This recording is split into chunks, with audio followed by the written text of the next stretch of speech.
गरीब कचरे वाले पर ठंड का कहर। Hello hello. अजी आपको मेरी आवाज आ रही है? Hello hello. गंगा फोन पर हेलो हेलो बोल रही होती है कि तभी वहां रुक्मिणी आ जाती है और गंगा के हाथों से फोन छीन लेती है। जल्दी बता, किससे बात कर रही थी? माँ जी मैं तो बस मत कर। मैं जानती हूँ कि तू मेरे बेटे से बात करने की कोशिश कर रही थी और मेरे बारे में उसे चुगलियाँ कर रही थी। माँ जी आप ऐसा क्यों बोल रही हो? भला मैं आपके बारे में चुगलियाँ क्यों करूँगी? जब से पवन जी शहर में कमाने गए हैं मेरी तो उनसे कोई बात ही नहीं होती, केवल आप ही बात करती हो। अरे तो तू क्या चाहती है कि मेरे बेटे से मैं बात भी ना करूं? तेरी इतनी हिम्मत? रुक, तुझे तो मैं अभी बताती हूँ। रुक्मिणी के हाथ में जो डंडी होती है वो उस डंडी से गंगा को मारना पीटना शुरू कर देती है। गंगा दर्द से चिल्ला रही होती है। माँ जी छोड़ दो, मुझे क्यों मार रही हो? आखिर मेरा कसूर क्या है? माँ जी मुझे बहुत जोरों से लग रही है, छोड़ दो माँ जी मुझे। आइंदा मैं दोबारा कभी कॉल नहीं करूँगी। रुक्मिणी गंगा को बहुत बुरी तरह मार रही होती है कि तभी वहां देवानंद आ जाता है। अरे भगवान बस करो, क्यों बेचारी पर जुल्म करती जा रही हो? आखिर इसने तुम्हारा क्या बिगाड़ा है? जब देखो इसे मारती रहती हो। तुम बीच में मत पड़ो जी, ये मेरा और मेरी बहू का मामला है। बस बहुत हुआ, अब तुम गंगा को एक हाथ भी नहीं लगाओगी। जाओ बहू, तुम अपने कमरे में जाकर आराम करो। बेचारी गंगा अपने कमरे में चली जाती है जहां उसके दोनों बच्चे उसे देखते ही उसे गले से लगा लेते हैं और रोते हुए कहते हैं, माँ आप ठीक तो हो ना? दादी माँ ने आज भी आपको मारा? माँ दादी माँ आपके ऊपर इतने अत्याचार क्यों करती है माँ? और पिताजी कब आएंगे? माँ क्या उन्हें हमारी याद नहीं आती? एक दिन तुम्हारे पिताजी जरूर आएंगे, तुम चिंता मत करो, सब कुछ ठीक हो जाएगा। गंगा अपने बच्चों को प्यार करने लगती है, जिसके थोड़ी ही देर बाद रुक्मिणी फिर से गंगा के पास आती है और कहती है, उस वक्त तो तेरे ससुर ने तुझे बचा लिया। अरे इस घर के काम करने क्या बाहर से कोई नौकरानी आने वाली है? क्या तुझे घर में कोई काम नहीं दिखाई देता? मुझे सुबह से भूख लगी है, जल्दी से खाना बना ले, नहीं तो तेरी खैर नहीं। गंगा चुपचाप ठंड में खाना बनाने चली जाती है और खाना बनाकर अपनी सास रुक्मिणी को दे देती है। देखते ही देखते रात हो जाती है। रात को गंगा और उसके दोनों बच्चों को बहुत ठंड लगती है, जिसके चलते गंगा अपनी सास के पास जाती है। माँ जी मेरे पास बच्चों को उड़ाने के लिए कोई रजाई नहीं है। पिछले साल की रजाई चूहों ने कुतर दी थी, उसके अंदर हवा आ रही है और दोनों बच्चे ठंड में बिलख रहे हैं। मुझे एक रजाई दे दो माँ जी। अरे जा जा, बड़ी आई तुझे, इस घर में कोई रजाई नहीं मिलेगी, जो है उसी में गुजारा कर। इतना कहते ही रुक्मिणी गंगा के मुंह पर दरवाजा बंद कर देती है और वो रोते हुए वापस अपने बच्चों के पास आ जाती है। पूरी रात ठंड में सोने की वजह से सिया को बुखार आ जाता है। अरे ये क्या, मेरी बिटिया को तो बुखार आ गया है। गंगा घर का कोई काम नहीं करती और अपनी बेटी सिया की देख रेख में लग जाती है। ये सब देखकर रुक्मिणी को बहुत गुस्सा आता है और वो गंगा के बाल पकड़ लेती है। अरे तेरा ये रोज रोज का ड्रामा मुझसे अब और बर्दाश्त नहीं होता। अपनी इन दोनों फालतू के बच्चों को उठा और यहाँ से दफा हो जा। माँ जी ऐसा मत कहिए, हम इस घर के अलावा और कहाँ जाएंगे? हमारा और कोई गुजारा भी तो नहीं। जहाँ तुझे जाना है वहाँ जा, लेकिन तू अब इस घर में नहीं रह सकती। रुक्मिणी ऐसा कहकर गंगा और उसके दोनों बच्चों को घर से निकाल देती है। उस दिन देवानंद भी अपने दोस्त के घर गया होता है। बेचारी गंगा अपने दोनों बच्चों को लेकर यहाँ से वहां भटक रही होती है और अपने पति को याद कर रही होती है, जिसके बाद उसे एक कूड़े खत्ते के पास बहुत बड़े बड़े पाइप नजर आते हैं। माँ मैं बहुत थक गया हूँ और कितना चलना पड़ेगा? पूरब की बात सुनकर गंगा अपने दोनों बच्चों को उन पाइप के अंदर ले जाती है, जिसके बाद वो अपने दोनों बच्चों को सीने से लगा लेती है। तभी उसकी नजर कूड़े खत्ते पर पड़ती है जहाँ किसी ने कई सारे कपड़े फेंके होते हैं। ठंड से बचने के लिए मेरे पास और कुछ नहीं है, मुझे इन कपड़ों का इस्तेमाल कर लेना चाहिए। गंगा उन कपड़ों को उठाकर देखती है, जिसमें से कुछ कपड़े तो चूहों ने कुतर रखे होते हैं तो कुछ कपड़े बहुत ज्यादा गंदे होते हैं। गंगा उनमें से कुछ कपड़े छांट कर ले आती है और उन्हें पाइप के अंदर बिछा लेती है, जिसके बाद अपने दोनों बच्चों को वहीं वो सुला लेती है। देखते ही देखते रात होने लगती है। सुबह से रात होने को आ गई है, मेरे बच्चों ने और मैंने सुबह से कुछ नहीं खाया है। जब मुझे इतनी जोर से भूख लग रही है तो मेरे बच्चों का क्या हाल होगा? मुझे इनके लिए कुछ लाना चाहिए। गंगा अपने बच्चों के लिए खाना ढूंढने निकल पड़ती है, लेकिन कई लोगों से मदद मांगने के बाद भी कोई उसकी मदद भी नहीं करता। तभी उसे मंदिर पर कुछ लोग खाना बांटते हुए नजर आते हैं। जब ऊपर वाला एक रास्ता बंद कर देता है तो दूसरा खोल देता है। गंगा उन लोगों के पास जाती है और अपने बच्चों के लिए खाना पैक करवा लेती है, जिसके बाद वो खाना लेकर वापस पाइप के अंदर आ जाती है और अपने बच्चों को खाना खिला देती है और खुद भी खाकर सो जाती है। वहीं दूसरी तरफ शहर से पवन वापस अपने घर आ जाता है और अपने घर में अपने बच्चों और अपनी पत्नी को ढूंढने लगता है। गंगा, कहाँ हो तुम? अरे सिया, पूरब, कोई दिख क्यों नहीं रहा? अरे घर के अंदर कोई है नहीं क्या? माँ, गंगा और बच्चे कहाँ गए? दरअसल बेटा। अरे रुको रुको, मुझे मौका दो तो मैं बताता हूँ तुम्हारे बच्चे और तुम्हारी पत्नी कहाँ है। सुनिए जी, आप चुप रहिए, मैं बताती हूँ। अच्छा, इसका मतलब तुम ये बताओगी कि तुमने पवन की पत्नी और उसके दोनों बच्चों को घर से निकाल दिया है, और वो भी इतनी भरी ठंड में? ये सुनते ही पवन के पैरों तले जमीन खिसक जाती है। देवानंद रुक्मिणी की सारी सच्चाई पवन को बताता है, जिसे सुनते ही पवन को बहुत गुस्सा आता है। माँ, अगर मेरी पत्नी और मेरे बच्चों को कुछ भी हुआ तो मुझसे बुरा कोई नहीं होगा। पवन उसी रात अपनी पत्नी और अपने बच्चों को ढूंढने के लिए घर से बाहर निकल जाता है। वो यहाँ से वहाँ चारों तरफ अपने बच्चे और अपनी पत्नी को ढूंढता है, लेकिन उसे कहीं भी अपनी पत्नी और बच्चे नहीं मिलते। उसे ढूंढते ढूंढते रात से सुबह हो जाती है। वो रोता रोता एक सड़क के किनारे से जा रहा होता है। अरे आखिर कहाँ चली गई मेरी पत्नी मेरे बच्चों को लेकर? पता नहीं किस हालत में होगी इतनी ठंड में, उनका क्या हो रहा होगा। कुछ दूरी पर चलने के बाद उसे कूड़े खत्ते के पास कुछ भीड़ इकट्ठी दिखाई देती है। अरे ये क्या, यहाँ इतनी भीड़ इकट्ठी क्यों है? मुझे जाकर देखना चाहिए। पवन वहां जाकर देखता है, वहां उसके दोनों बच्चे रो रहे होते हैं और उसकी पत्नी बड़े से पाइप के अंदर लेटी होती है। अपने पिता को देखते ही सिया और पूरब दोनों उसे गले से लगा लेते हैं। पिताजी पूरी रात ठंड में माँ ठिठुरती रही, पता नहीं क्या हो गया है माँ को, माँ नींद से जाग नहीं रही है। पिताजी, माँ को कहो वो हमसे बात करे। पवन जैसे ही पाइप में अपनी पत्नी को देखता है, उसकी हालत बहुत ज्यादा खराब होती है। पवन तुरंत एम्बुलेंस करके उसे हॉस्पिटल में एडमिट कर देता है। गंगा का चेकअप करने के बाद डॉक्टर पवन के पास आते हैं और कहते हैं, देखिए, पूरी रात ठंड में रहने की वजह से उनकी ये हालत हो गई है। उनका बुखार उनके दिमाग तक पहुंच गया था, जिसके चलते वो बेहोश हो गई थी। अब वो नॉर्मल हो गई हैं, आप चाहो तो मिलकर आ सकते हो। पवन अपनी पत्नी के पास जाता है।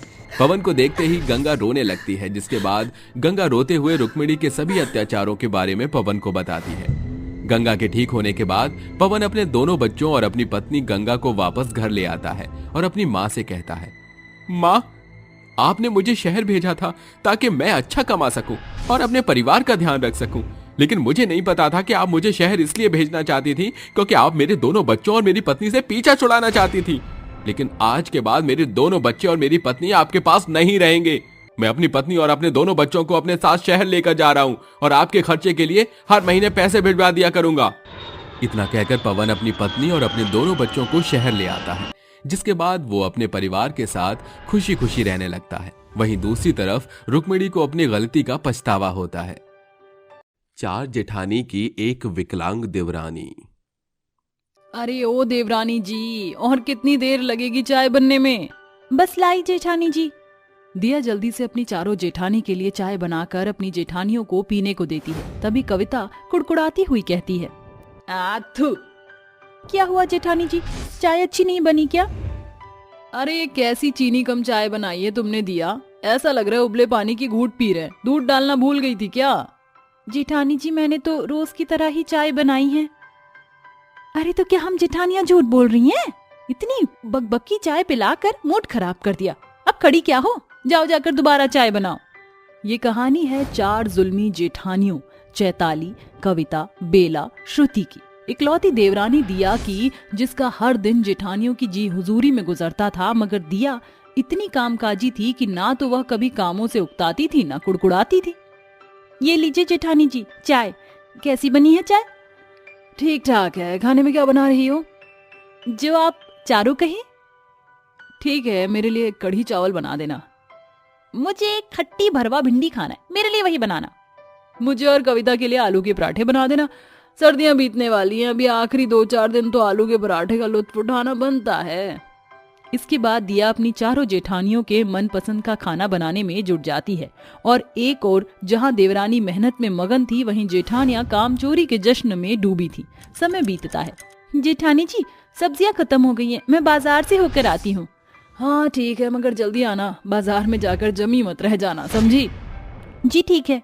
दिया जल्दी से बाजार पहुंचती है और खूब सारी सब्जियां खरीद कर झोले में रखकर बड़बड़ाती हुई घर की ओर बढ़ने लगती है। मुझे जल्दी से घर पहुंचना होगा। जेठानियों के खौफ को दिल में भर कर दिया हड़बड़ाहट में सड़क से गुजर ही रही थी कि गाड़ी उसे टक्कर मार कर चली जाती है, जहां अस्पताल में उसकी चारों जेठानियां पहुंचती हैं। देखिए, मुझे बड़े दुख के साथ कहना पड़ रहा है कि आपकी देवरानी विकलांग हो गई है। विकलांगता के दीमक ने जैसे देवरानी के जीवन पर दुखों का पहाड़ ही तोड़ दिया। ऐसे में जेठानियों के जुल्म ने उसे तोड़ कर रख दिया। चाची, आपके पैर में क्या हो गया? बंकू, तू दूर रहे इस विकलांग से। और तू खड़ी क्या है? जा जाकर मर किसी कोने में। जेठानी के तीखे तानों की ताड़ना सहकर विकलांग देवरानी डबडबाई आंखों से चली जाती है, जिसके बाद चारों चंट जेठानियां आपस में खुसर पुसर करती हैं। इसके विकलांग होने की खबर सुनकर मेरे पैरों तले जमीन खिसक गई। अरे, जिस पांव पर यह दिन भर हमारी जी हजूरी में नाचती थी, अब उसमें तो जान ही नहीं रही। हम चारों जेठानी को उसकी जी हजूरी करनी पड़ेगी।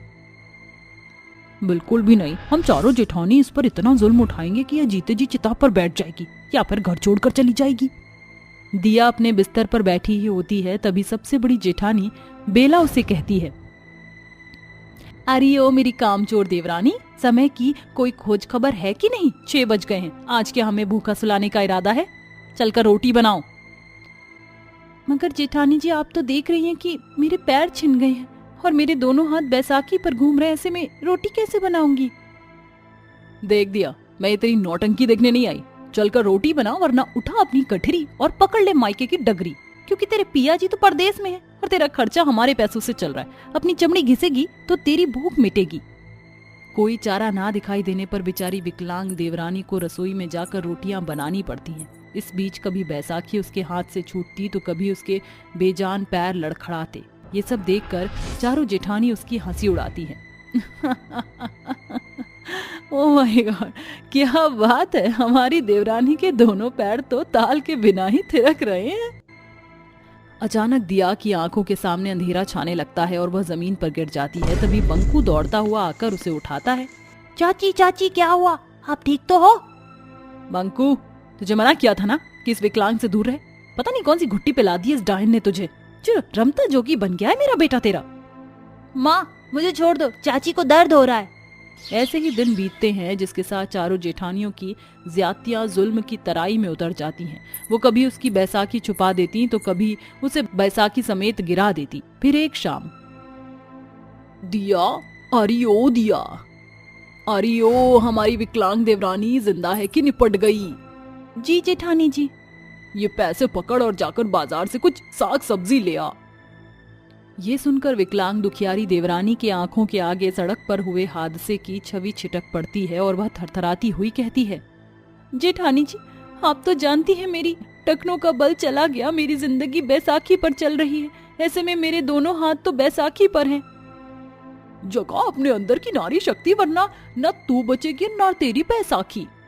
अपनी चारों जेठानियों को जुल्म ज्यादती की सीमा लांघता देखकर दिया खुद को लाचार महसूस करती हुई रोने लगती है। उसे यूं रोता देखकर बंकू भी बिलखे जा रहा था। आप चारों चाची के साथ अत्याचार कर रही हो। जब चाची के पैर ठीक थे तब वह आप चारों की हर छोटी बड़ी पसंद का ख्याल रखती, मगर आज जब उनके पैर विकलांग हो गए तो आप उन पर इस कदर जुल्म ढा रही हो। नन्हे बच्चे की बात सुनकर चारों जेठानी शर्म से लाल पीली हो जाती हैं और उनकी नजरें जमीन में गड़ जाती हैं। दिया, हमें माफ कर दो। जहां इस बुरी घड़ी में हमें तुम्हारा साथ और सहारा बनना चाहिए था, हम चारों ने तुम पर जुल्म ज्यादती का पहाड़ ढाया, मगर अब हम तुम्हारी बैसाखी बनेंगे। ये सुनकर विकलांग देवरानी उन्हें डबडबाई आंखों से देखने लगती है। उस दिन के बाद से चारों जेठानियां बड़े जतन से अपनी देवरानी के पैरों की खोई जान लौटाने में लग जाती हैं। दिया, जल्दी से अपने दोनों पैर आगे बढ़ाओ, मैं और कविता तुम्हारे पैरों की मालिश करेंगे। जेठानी जी, आप मुझसे उम्र और रिश्ते में बड़ी हैं। अपनी देवरानी के पैरों को हाथ लगाकर मुझे पाप का भागीदारी ना बनाइए। दिया, हमें अपने पैरों को ठीक करने के पुण्य बटोरने से मत रोको। ऐसा कहकर दोनों जेठानी विकलांग देवरानी के पैरों पर मालिश करने लगती हैं। तभी बेला खाने से भरी थाली लिए अंदर आती है। गर्मा गर्म खाना हाजिर है, चलो मेरी प्यारी देवरानी जी, जल्दी से पेट भरकर खाना खा लो, फिर दवाई खानी है। इस तरह सबसे बड़ी जेठानी बेला अपने हाथों से विकलांग देवरानी को खाना खिलाती है। ऐसे ही दिन ढलते जाते हैं। चारों जेठानी आस का दामन थामे हुए अपनी विकलांग देवरानी की सेवा बाड़ी करने के साथ भगवान का द्वार खटखटाती हैं और आखिरकार विकलांगता के दीमक ने दिया के पैरों को छोड़ दिया। दिया, तुम सोच भी नहीं सकती, तुम्हें तुम्हारे पैरों पर अडिग खड़ा देखकर हम चारों के मन से बड़ा बोझ उतर गया है, वरना हम खुद को कभी माफ नहीं कर पाते। जेठानी जी, बीती बातों को भुला दीजिए, क्योंकि हर बुरी परिस्थिति एक बेहतरता को उत्पन्न करता है। इस तरह जेठानियों के बदले स्वभाव से दिया के मन की बुझी हुई आस फिर जाग उठती है। फलस्वरूप उसके पैरों की जान उसके सोए हुए भाग्य के साथ जाग उठती है। आज दिया और उसकी चारों जेठानी आपस में घुल मिलकर मेल मिलाप से रहती हैं। उनके घर में कुड़कुड़ाहट या देवरानी को देखकर दांत पीसने का भभका अब नहीं उठता, क्योंकि उसकी जग घर आंगन में खुशियों की खुमारी इठलाती हुई दिखाई देती है। गरीब बांझ की जादुई झोपड़ी। अरे ये क्या, अभी तक घर का काम ही नहीं हुआ है। आखिर ये बहू कर क्या रही है सुबह से? राजवती जोर जोर से अपनी बहू को बुलाने लगती है। अरे बहू, ओ बहू, अरे कहाँ मर गई? अरे तुझे घर के अंदर कोई काम दिखाई नहीं देता क्या? मैं तो थक गई हूँ इसे रोज रोज समझाते समझाते। अपनी सास की आवाज सुनते ही निहारिका अपने सास के पास आती है और कहती है, माँ जी, दरअसल मेरी तबीयत ठीक नहीं थी, जिसकी वजह से मैं घर में आराम कर रही थी। आप चिंता मत कीजिए, मैंने दवाई खा ली है, अब मैं घर के सारे काम करूंगी। काम चोर कहीं की, जब देखो काम चोरी करने के लिए बहाने बनाती रहती है। एक तो बांझ है, ऊपर से मेरे सर पर बोझ बनकर इस घर में बैठी है। माँ जी, आप हमेशा मुझे बांझ होने का ताना क्यों देती रहती हो? इसमें मेरा क्या कसूर है? अरे नहीं तो क्या तेरी आरती उतारूं? देखो तो सही, कितनी चौड़ी होकर बोल रही है, जैसे मुझे 5 पोते पैदा करके दे दिए हों। अगर मुझसे जुबान चलाई तो मुझसे बुरा कोई नहीं होगा। ऐसा कहकर राजवती वहां से चली जाती है, जिसके बाद बेचारी निहारिका तबीयत खराब होने के बाद भी घर के सारे काम करने लगती है। सारे काम खत्म करने के बाद वो अपनी दवाई खाकर फिर से आराम करने चली जाती है। देखते ही देखते शाम हो जाती है। शाम के बाद निहारिका की देवरानी सुरभि अपने मायके से वापस आ जाती है। उसके 2 बेटे थे, जिसे देखते ही राजवती के चेहरे पर रौनक आ जाती है। अरे बहू, तू अपने मायके से वापस आ गई? चलो अच्छी बात है, वैसे भी मेरा मन नहीं लग रहा था मेरे पोतों के बिना। यही हाल आपके पोतों ने भी मचा रखा था वहाँ। इन्होंने मुझे रुकने ही नहीं दिया, बार बार कहते हैं कि हमें हमारी दादी के पास ले चलो। सुरभि के दोनों बेटे राजवती को देखते ही खुश हो जाते हैं। राजवती उन दोनों के साथ खेलने लगती है, जिसके बाद सुरभि अपनी जेठानी निहारिका के कमरे में जाती है। ओहो, यहाँ आराम कर रही हो? मैं अभी अभी अपने मायके से वापस आई हूँ, बहुत थकी हुई हूँ, मेरे लिए चाय बना दो। लेकिन सुरभि, मेरी तबीयत ठीक नहीं है। ठीक है, फिर ये वाली बात आप सीधा माँ जी से ही कह देना। अपनी सास का नाम सुनते ही सुरभि चुपचाप रसोई में जाकर चाय बनाने लगती है, जिसके चलते अचानक से उसका ध्यान कहीं और चला जाता है और पतीले में से दूध बाहर निकल जाता है। तभी ये सब राजवती देख लेती है और सुरभि के बाल पकड़ लेती है। अरे बांझ कहीं की, जब देखो अपशगुन वाले काम करती रहती है। अभी के अभी इस घर से निकल जा, तेरी इस घर में कोई जगह नहीं है। अरे आज तो माँ जी आपने बहुत अच्छा कहा। वैसे भी इस बेचारी का बोझ उठाएगा भी कौन? इसे तो घर से निकाल ही देना चाहिए। माँ जी ऐसा मत कीजिए, मैं कहाँ जाऊंगी? इस घर के अलावा मेरा और कोई ठिकाना नहीं है। तू इस घर से जाएगी तभी तो मैं अपने बेटे की दूसरी शादी करवा पाऊंगी। राजवती निहारिका का हाथ पकड़ती है और उसे घर से बाहर निकाल देती है। बेचारी निहारिका रोते रोते वहां से चली जाती है। तभी अचानक से बारिश होने लगती है। निहारिका बारिश में पूरी तरह भीग जाती है। अब मैं कहाँ जाऊँ, कुछ समझ नहीं आ रहा। तभी निहारिका को कुछ याद आता है। अरे याद आया, मेरी दादी की झोपड़ी अभी भी वहीं होगी। निहारिका ऐसा सोचते हुए जंगल की तरफ जाने लगती है, जहाँ उसे एक टूटी फूटी झोपड़ी दिखाई पड़ती है। उस झोपड़ी के पास एक घायल हिरन भी पड़ा होता है। हे भगवान, पता नहीं किसने इस मासूम को चोट पहुंचाई है, मुझे इसकी मदद करनी चाहिए। निहारिका जंगल से जड़ी बूटियां इकट्ठा करती है और अपनी साड़ी फाड़कर हिरन की मरहम पट्टी कर लेती है। देखते ही देखते वो हिरन अचानक से एक हरी भरी परी में बदल जाता है। मैं इस जंगल की हरी भरी परी हूँ। तुमने मेरी जान बचाई। तुम्हारा दिल बहुत साफ है, मांगो तुम्हें मुझसे क्या मांगना है? मेरा इस दुनिया में कोई नहीं है, ऊपर से मेरी सास ने मुझे बांझ कहकर घर से निकाल दिया। मैं आपसे क्या मांगू, मुझे समझ नहीं आ रहा। तुम्हें रोने या चिंता करने की कोई जरूरत नहीं है, सब कुछ ठीक हो जाएगा। इतना कहते ही परी अपना कमाल दिखाती है और उसकी टूटी फूटी झोपड़ी को जादुई सुनहरी झोपड़ी में बदल देती है। चिंता मत करो, तुम माँ जरूर बनोगी, ये मेरा तुमसे वादा है। इतना कहते ही जादुई परी की छड़ी से एक रोशनी निकलकर सीधा निहारिका के पेट पर जाती है, जिसके बाद परी वहां से गायब हो जाती है। उसके जाने के बाद निहारिका का पति सुमित उसे ढूंढता हुआ उसके पास पहुंच जाता है, जिसके बाद निहारिका अपने साथ हुई पूरी घटना के बारे में सुमित को बताती है। अरे भगवान का लाख लाख शुक्र है कि तुम बिल्कुल सुरक्षित हो और परी ने तुम्हारी मदद की। लेकिन अब मैं तुम्हें वापस अपने घर लेकर नहीं जाऊंगा, हम दोनों यहीं रहेंगे। सुमित भी निहारिका के साथ उस जादुई सुनहरे घर में रहने लगता है। एक दिन निहारिका अपने मन ही मन सोचती है, पता नहीं मेरे जैसी कितनी और औरतें इस तरह परेशान होंगी। मुझे उनकी मदद करने के लिए एक आश्रम खोलना चाहिए। ए जादुई घर, मुझे इतना पैसा दो जिससे मैं एक आश्रम खोल सकूं। निहारिका के इतना कहते ही उसके सामने कई सारे सोने के सिक्के प्रकट हो जाते हैं, जिसके बाद वे दोनों पति पत्नी मिलकर बेसहारा और गरीब औरतों के लिए आश्रम खोलते हैं। एक दिन खाना खाते समय अचानक से निहारिका का मन मचलने लगता है और वो घर के बाहर आकर उल्टियां कर देती है। निहारिका, निहारिका, तुम ठीक तो हो ना? मुबारक हो आपको, आप पिताजी बनने वाले हो। परी ने हमारी सभी परेशानियों को दूर कर दिया। ये सुनकर सुमित बहुत खुश होता है। उस दिन के बाद से वो दोनों कुछ जादुई सुनहरे घर में खुशी खुशी रहने लगते हैं। कुछ समय बाद निहारिका एक बेटे को जन्म देती है। हमें अपने बेटे को अच्छी परवरिश देने के लिए कुछ पैसों की जरूरत होगी। ए जादुई घर, हमें पैसे दे दो। निहारिका के इतना कहते ही उनके सामने खूब सारे पैसे प्रकट हो जाते हैं, जिसके बाद निहारिका और सुमित दोनों अपने बच्चे की देखरेख अच्छे से करना शुरू कर देते हैं।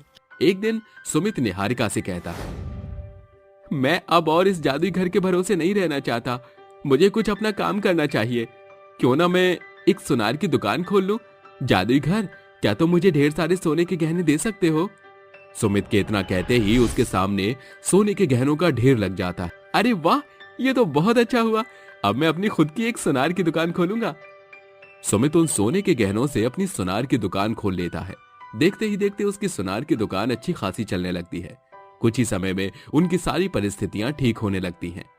एक दिन सुमित और निहारिका अपने बेटे राजू को मंदिर लेकर जाते हैं, जिसके बाद वो दोनों पूजा खत्म करके मंदिर के बाहर खड़े सभी गरीबों को दान करते हैं। उन भिखारी की लाइन में सुमित का पूरा परिवार भी खड़ा होता है। अरे ये क्या, ये तो विक्रम है और माँ भी है। सुमित उनके पास जाता है और उनसे कहता है, तुम लोगों ने ये क्या हाल बना रखा है?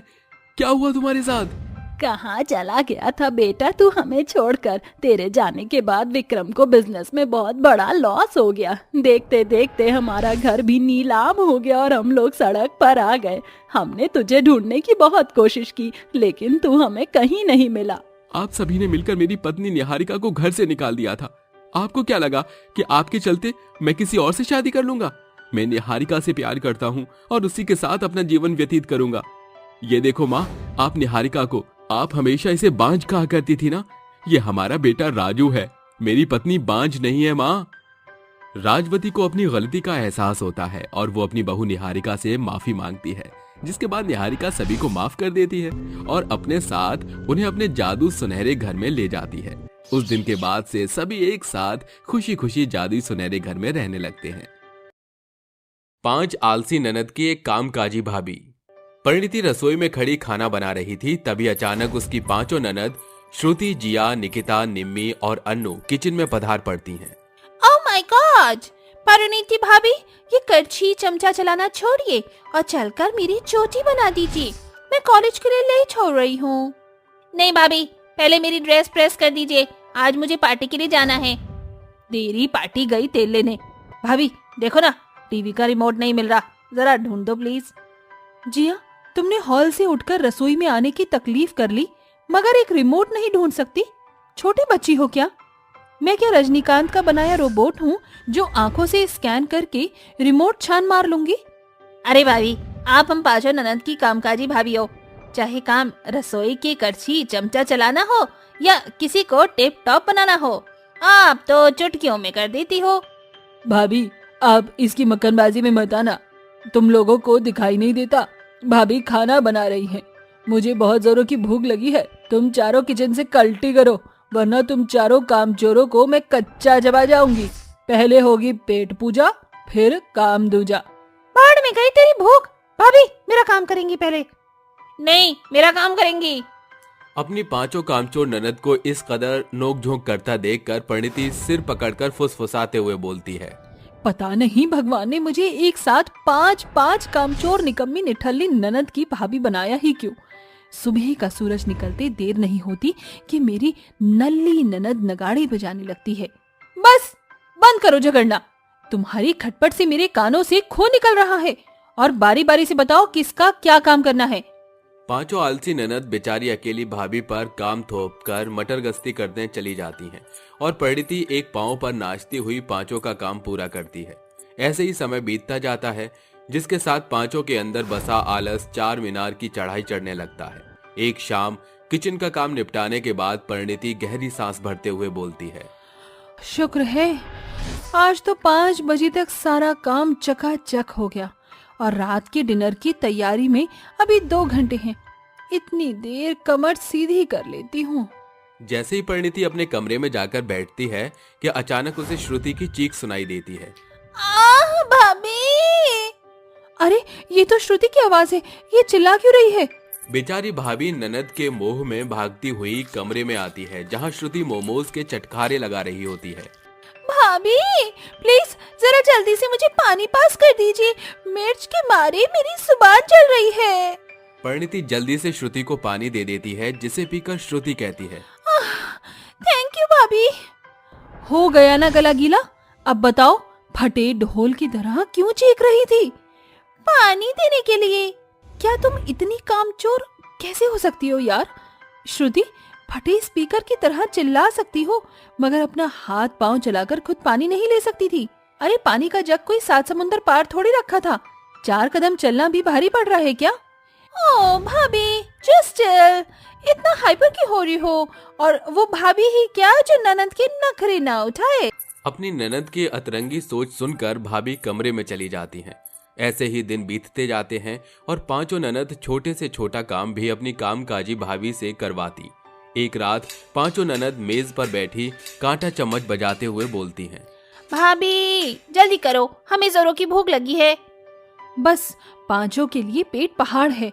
दिन भर मटर गश्ती मारती हैं, मौज तो इनकी है। पका पकाया खाकर थाली भी नहीं उकसाती। अगर मेरी इन भुक्कड़ ननद का बस चले तो मुझे ही खा जाएं। परिणीति जल्दी से खाना बनाकर मेज पर परोसती है, तभी पांचों ननद नाक चढ़ाकर बोलती हैं, ओह गॉड भाभी ये क्या बेढंगा खाना बनाया है, हम ये घास फूस नहीं खाएंगे। क्यों, क्या खराबी है खाने में। इतनी मेहनत से खाना बनाया है भाभी ने, ये सारा का सारा। चल खाना खा। प्लीज माँ, ये बैंगन का भरता मेरे गले के नीचे नहीं उतरेगा। क्यों गर्ल्स। हाँ भाभी, ये बैंगन का भरता हम नहीं खाएंगी। जाइए भाभी, जाकर अपनी पांचों ननद के लिए व्हाइट सॉस पास्ता बनाइए। बिल्कुल नहीं, मैं अब कुछ नहीं बनाऊंगी। जो बना है वही खाओ, वरना भाड़ में जाओ। अपनी भाभी की मनाही सुनकर पांचों ननद चिकनी चुपड़ी चाल चलती हुई कहती हैं, भाभी आपके रहते आपकी पांचों ननदें भूखी रहेंगी, आपको अच्छा लगेगा क्या। देख लेना, एक दिन जब आपकी पांचों ननद अपनी ससुराल चली जाएंगी तो आप हमारे गम में आंसू बहाती हुई पछताओगी कि काश आप हमें पास्ता खिला देती। हाँ, बंद करो तुम पांचों ये मक्खनबाजी। बना रही हूँ मैं पास्ता। ये सुनकर पांचों आलसी ननद एक जंग जीतने वाली मुस्कान देकर फुसफुसाती हैं, लकड़ी की काठी और भाभी हमारी काम काजी। दिन भर की थकी हारी परिणीति अपनी ननद के लिए पास्ता बनाती हुई कहती है, पता नहीं ये ननद इतनी नखरीली क्यों होती है। अपनी भाभी पर जरा भी तरस नहीं खाती। दिन भर गधों की तरह खटने के बाद भी रात को मीठी नींद नसीब नहीं होती है। ऐसे ही दिन गुजरते जाते हैं, मगर ननद का आलस कहाँ घटने वाला था। कामकाजी भाभी अपनी ननद की जी हुजूरी में जुटी रहती हैं। पानी सर से ऊपर उफन आया है। आलस में मेरी पांचों ननद निकम्मी बन गई है। एक दिन का भी टस से मस नहीं करती। इससे पहले कि इनकी कामचोरी के किस्से आसमान छुए, मुझे इन्हें जमीन पर लाना ही होगा। अगली सुबह सुनो, तुम चारों ने भाभी को देखा क्या? पता नहीं भाभी कहाँ है। हम चारों कब से चाय का इंतजार कर रही हैं। चलो उनके कमरे में चलकर देखा जाए। इसके बाद पांचों ननद एक साथ परिणीति के कमरे में आती हैं। पधारो मेरी पांचों निकम्मी ननंद। भाभी, आपकी हिम्मत कैसे हुई हमें निकम्मी कहने की? क्यों, निकम्मी का कोई और नया नाम निकला है क्या? भाभी ये सब छोड़ो, हमें जोरों की भूख लगी है, चलकर हमारे लिए कुछ बना दो। क्यों, तुम पांचों के हाथों में क्या मेहंदी लगी हुई है? आज से तुम पांचों अपना अपना काम खुद करोगी, क्योंकि मैं छुट्टी पर हूँ। ये सुनकर पांचों आलसी ननद एक दूसरे का मुंह ताकने लगती हैं। क्या हुआ, काम करने के नाम से तुम पांचों के हाथ पांव क्यों फूलने लगे? अब बताओ, होए ना तुम मेरी निकम्मी ननद? बिल्कुल भी नहीं, हम अपना काम खुद कर लेंगी। इतने के बाद पांचों ननद बाहर आती हैं और श्रुति उन्हें काम बांटती है। जिया, तुम जाकर कपड़े धो। निकिता और निम्मी, तुम दोनों जाकर सफाई करो। और अन्नू, तुम बर्तन मांज दो और मैं बनाऊंगी खाना। क्या तुम सब तैयार हो? हाँ, हम सब तैयार हैं। इसके बाद पांचों कामचोर ननद काम करने लगती हैं, मगर कोई भी सफाई से अपना काम नहीं कर पाता। जिसके बाद पांचों आलसी कामचोर ननद एक दूसरे पर कुड़कुड़ाती हुई कहती हैं। ये कैसा कच्चा पक्का खाना बनाया है तुमने? रोटी जलकर खाक हो गई है और सब्जी में नमक ही नहीं है। और अन्नू, ये कैसे बर्तन मांजे हैं? जूठन अपनी थाली में ही लगा रखा है। अरे तो तुमने कौन सा फर्श चकाचक किया है? अरे जब तुम्हारे कामों में कमी हो सकती है तो हमारे कामों में क्यों नहीं? इस तरह पांचों कामचोर ननद एक दूसरे से झगड़ने लगती हैं और अफसोस जताती हुई कहती हैं।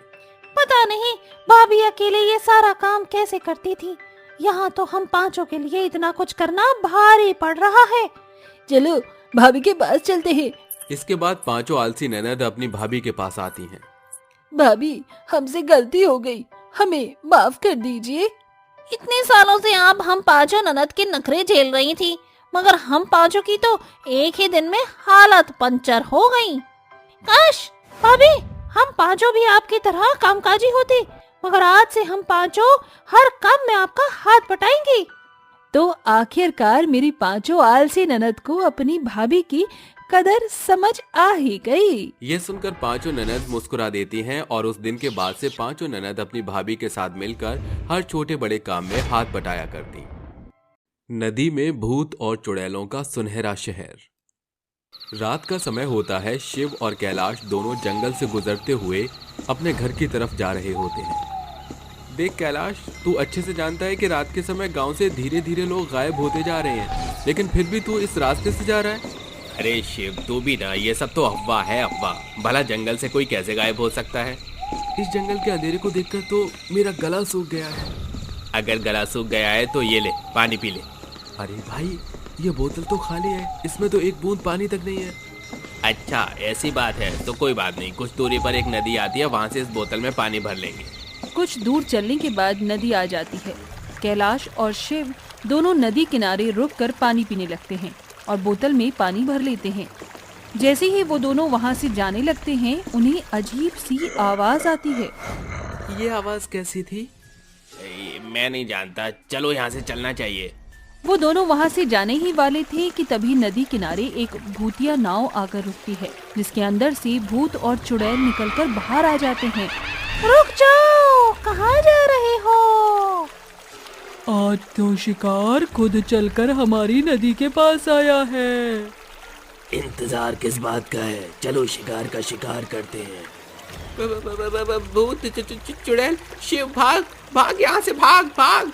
वो दोनों भागने की कोशिश करते, लेकिन भूत और चुड़ैल उन दोनों को पकड़ लेते और उन्हें अपने साथ बंदी बनाकर नदी के अंदर ले जाते हैं।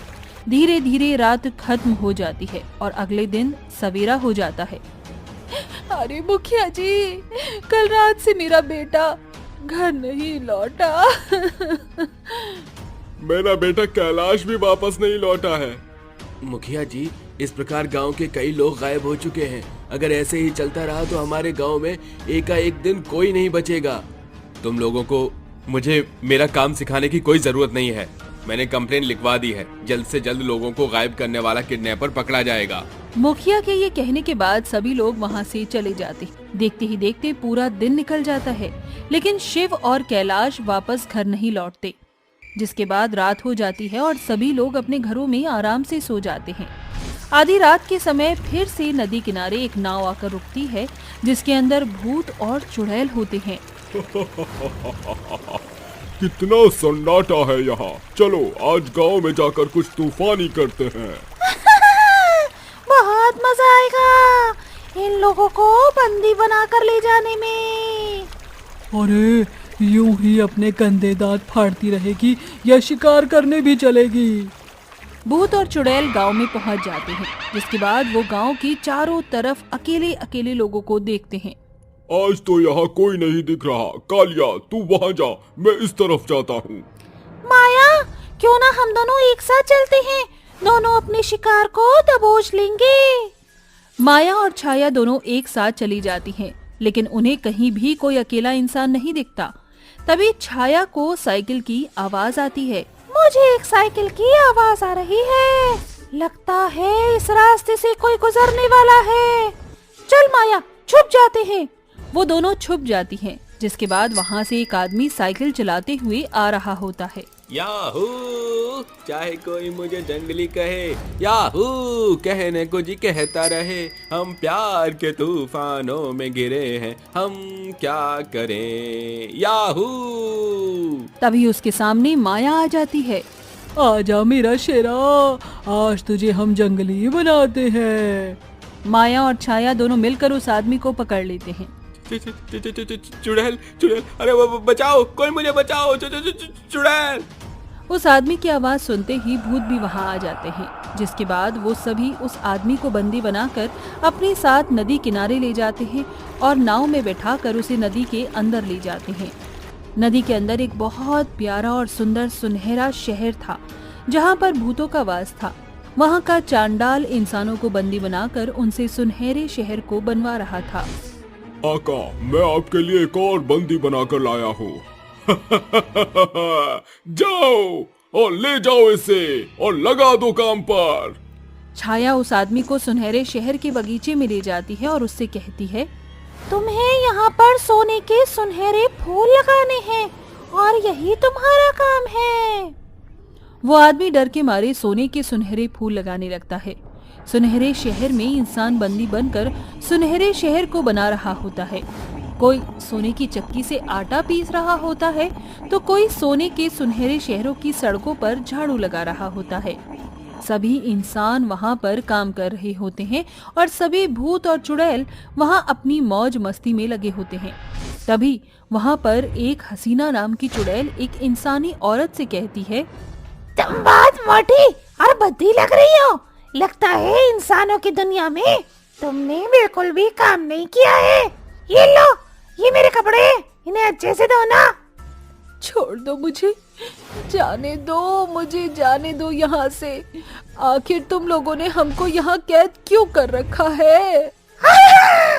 क्योंकि हमें अपना सोने से सुनहरा शहर बनवाना है और इसमें केवल तुम लोग ही हमारी मदद कर सकते हो।